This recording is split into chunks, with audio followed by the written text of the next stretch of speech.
Good morning to all of you. उम्मीद करता हूं कि आप सभी स्वस्थ होंगे, मस्त होंगे। आज हम लेकर के हैं बड़े ही इंटरेस्टिंग टॉपिक को, जो कि पिछले 2-3 दिनों से काफी चर्चा में रहा है। जी हां, मैं बात कर रहा हूं बोर्ड ऑफ पीस की, जो कि यूनाइटेड स्टेट्स के राष्ट्रपति डोनाल्ड ट्रंप के द्वारा फेंका गया एक नया शिगुफा है, या फिर इसे कह सकते हैं कि इंटरनेशनल पॉलिटिक्स में यह शांति स्थापित करने का प्रयास है, जैसा कि डोनाल्ड ट्रंप ने दावा किया है।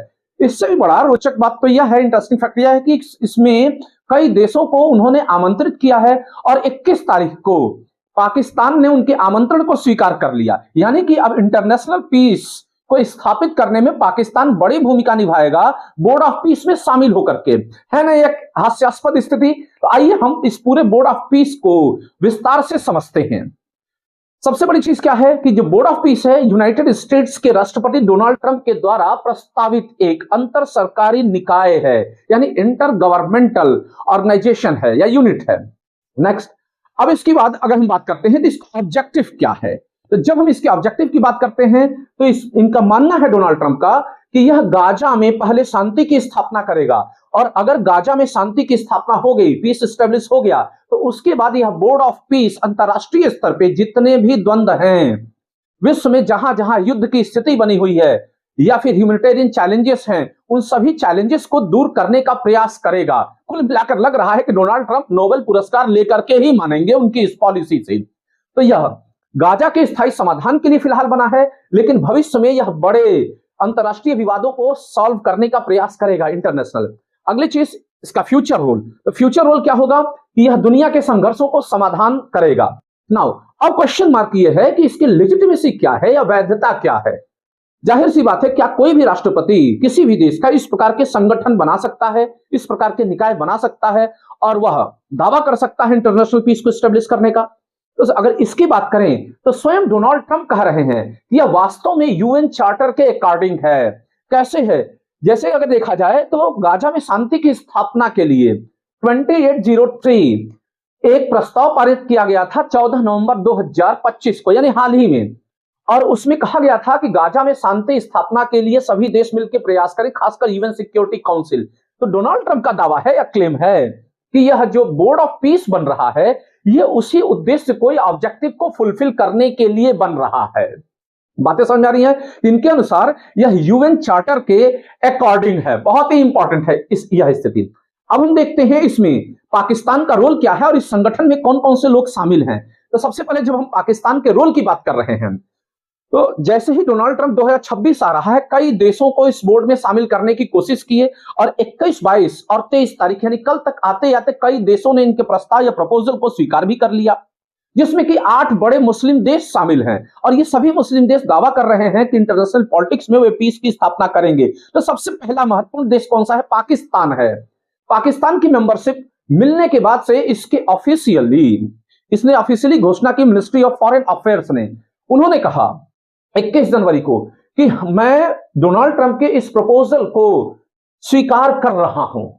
जी हां, क्यों उन्होंने स्वीकार किया पाकिस्तान ने या उनके विदेश मंत्रालय ने? तो उन्होंने कहा कि वे फिलिस्तीन में शांति स्थापना के प्रयासों का समर्थन करते हैं और हमेशा से फिलिस्तीनियन हित के फेवर में रहे हैं, इसलिए वे इसमें ज्वाइन करेंगे। फिर उन्होंने दूसरा क्या कहा कि गाजा में युद्ध विराम होना चाहिए, और साथ ही साथ गाजा के पुनर्निर्माण यानी रिकंस्ट्रक्शन में वे रोल प्ले करना चाहते हैं, यानी पाकिस्तान भी अब शांति की स्थापना में अपनी भूमिका निभाएगा, ऐसा दावा है। फिर उसके बाद उन्होंने क्या कहा कि वे हर हाल में चाहते हैं कि वैश्विक शांति हो और फिलिस्तीन में शांति की स्थापना हो। लेकिन इसी दौरान उन्होंने एक विवादास्पद बयान भी दे दिया। उन्होंने कहा कि यदि वह बोर्ड ऑफ पीस में शामिल हो रहा है तो इसका अर्थ यह नहीं है कि वह अपने इजराइल और फिलिस्तीन विवाद के पुराने स्टैंड से पीछे हट चुका है, यानी कि वह इजराइल को मान्यता नहीं देगा, और गाजा में जिन जिन क्षेत्रों पर इजराइल ने अवैध कब्जा किया है अकॉर्डिंग टू पाकिस्तान, वे उसका समर्थन नहीं करेगा। और साथ ही साथ उसने कहा है कि वह अपने कश्मीर के भी पुराने स्टैंड पे कायम रहेगा। क्लियर हो गया इश्यूज? इजराइल को मान्यता नहीं देगा और कश्मीर के पुराने स्टैंड पे कायम रहेगा। तो अब मुद्दा है कि अंतरराष्ट्रीय शांति की स्थापना में पाकिस्तान कैसा रोल प्ले करेगा। और सबसे बड़ी चीज तो यही है कि क्या बोर्ड ऑफ पीस में यह लंबे समय तक बना रह सकता है। चलते हैं आगे, इस चीज को समझते हैं कि बोर्ड ऑफ पीस, इस मुद्दे को जानेंगे इसके पहले जान लें कि बोर्ड ऑफ पीस ऑर्गेनाइजेशन में कौन कौन से लोग शामिल हैं मुख्य रूप से। अगर देखा जाए इसका ऑर्गेनाइजेशन क्या है, स्ट्रक्चरिंग क्या है, तो सबसे पहले है इसके चेयरमैन, इसका चेयरमैन स्वयं डोनाल्ड ट्रंप ही बन बैठे हैं। अगली स्थिति को देखें, क्या चीजें दिखाई देती हैं, अन्य सदस्य मेंबर्स कौन कौन से हैं। तो इसमें देखा जाए तो पहले अध्यक्ष के तौर पर डोनाल्ड ट्रंप, ध्यान रखेंगे एग्जामिनेशन पॉइंट ऑफ व्यू से बहुत इंपॉर्टेंट है। दूसरे कौन है, कुशनर हैं। कुशनर कौन है, इनके दामाद हैं। अपने दामाद को ही इस अंतरराष्ट्रीय मुद्दे में शामिल कर लिया, वैसा ही जैसे कि अभी कुछ दिन पहले ग्रीनलैंड पे इन्होंने हमला किया था, तो उसके पहले इनके बड़े बेटे, जानते ही हैं कि इनके 3 बेटे हैं और 2 बेटियां हैं, तो इनके बड़े बेटे ने वहां दौरा किया और जाहिर सी बात है इस परिवार के व्यवसायिक हित ग्रीनलैंड से जुड़े हुए थे।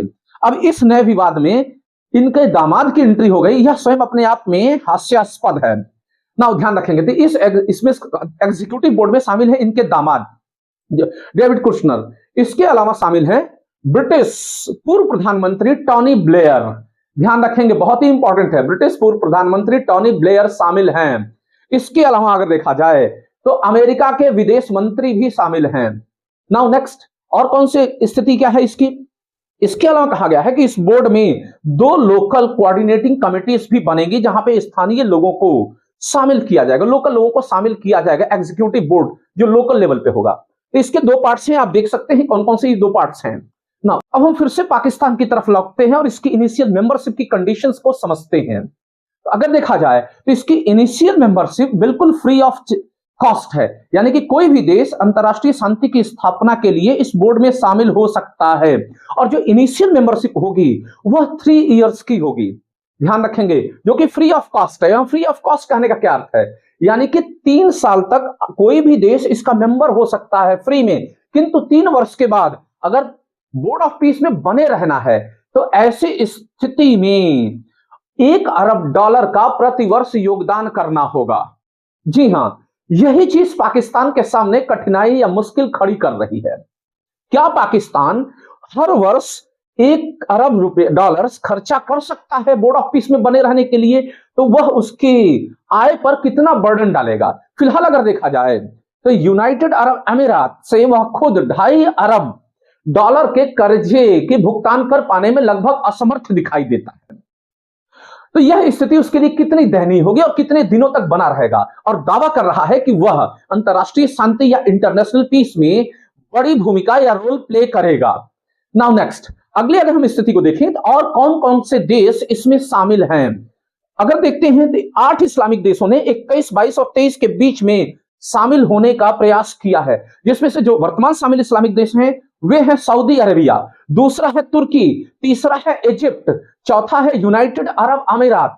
फिर इसके अलावा अगर देखे जाए तो जॉर्डन शामिल है, जॉर्डन के अलावा कतर शामिल है, ध्यान रखेंगे इंडोनेशिया शामिल है और वियतनाम शामिल है। आप सभी ये लिस्ट देख सकते हैं कौन कौन से देश शामिल हैं।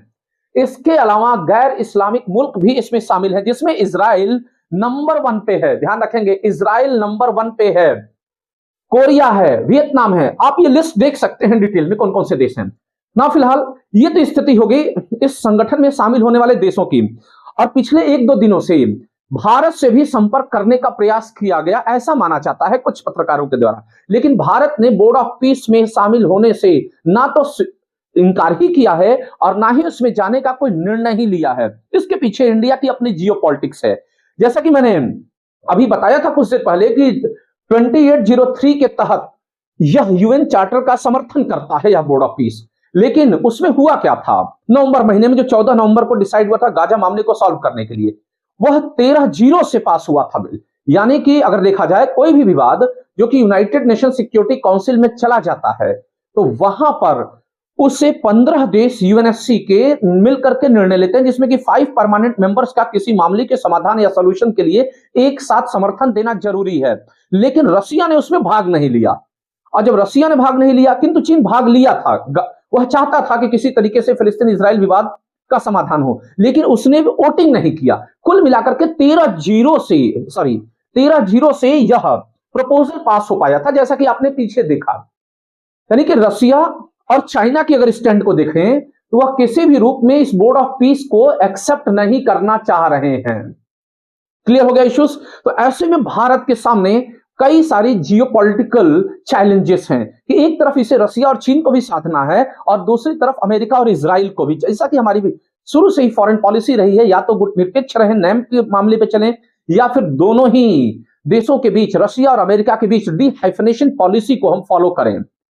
अब देखते हैं यूनाइटेड नेशंस के अलावा अन्य वैश्विक शक्तियों का इसमें क्या रिएक्शन है। जी हां, उन रिएक्शंस का भी इंडिया के इस डिलेमा वाले सिचुएशन के लिए जिम्मेदार है। तो जैसे अगर देखें तो स्वयं फ्रांस के राष्ट्रपति ने, फ्रांस की तरफ से औपचारिक घोषणा की गई है कि बोर्ड ऑफ पीस कहीं ना कहीं यूएन की लेजिटिमेसी को खत्म करने का प्रयास कर रहा है, और ऐसी स्थिति में जो कार्य यूएन का है बोर्ड ऑफ पीस कैसे कर सकता है, कुछ देशों का संगठन कैसे कर सकता है। नाउ अगर आप देखें तो फ्रांस के अलावा नॉर्वे और स्वीडन भी इसका समर्थन करते हुए नजर नहीं आए। नेक्स्ट, अगली स्थिति को अगर देखा जाए तो कहीं ना कहीं यह यूएन के ज्यूरिसडिक्शन को कमजोर करने का प्रयास है। अब मुद्दा यह है कि क्या अमेरिकी राष्ट्रपति डोनाल्ड ट्रंप यूएन के पैरेलल कोई संगठन खड़ा करना चाहते हैं, या फिर ग्लोबल पॉलिटिक्स 1960 के डिकेड में फिर पहुंच जाएगी, जहां पर यूनाइटेड नेशंस अपने आप ही कमजोर था और रशिया और अमेरिका दो गुट बना करके वैश्विक शांति की स्थापना या ग्लोबल पीस की स्थापना का दावा कर रहे थे, लेकिन आपस में ही ये उलझे हुए थे कोल्ड वॉर में। अगर ऐसी स्थिति आती है तो भारत की भूमिका क्या होगी। खैर फिलहाल अंतिम अगर निष्कर्ष कंक्लूजन की तरफ अगर हम पहुंचते हैं तो इसमें क्या दिखाई देता है, इसमें और चीजें दिखाई देती हैं कि जिस दावे को किया जा रहा है कि यह मानवता के लिए प्रयास है, वहीं दूसरी तरफ स्थानीय लोगों के द्वारा भी इसकी आलोचना की जा रही है। गाजा और फिलिस्तीन के लोगों का मानना है कि किसी भी बाहरी शक्ति या एक्सटर्नल पावर का हम इंटरफेरेंस एक्सेप्ट नहीं करेंगे। जी हां, बहुत इंपॉर्टेंट है, एक्सटर्नल पावर्स का वह इंटरफेरेंस एक्सेप्ट नहीं करेंगे। नाउ और फिलिस्तीनियों को आत्मनिर्णय लेने का अधिकार होगा। तो उम्मीद करता हूं कि आप इससे जुड़े हुए महत्वपूर्ण बातों को समझ गए होंगे और इसकी आलोचना को यानी क्रिटिसिज्म को भी समझ गए होंगे। फिर मिलते हैं करंट अफेयर्स के ऐसे ही नए मुद्दे के साथ, तब तक के लिए धन्यवाद।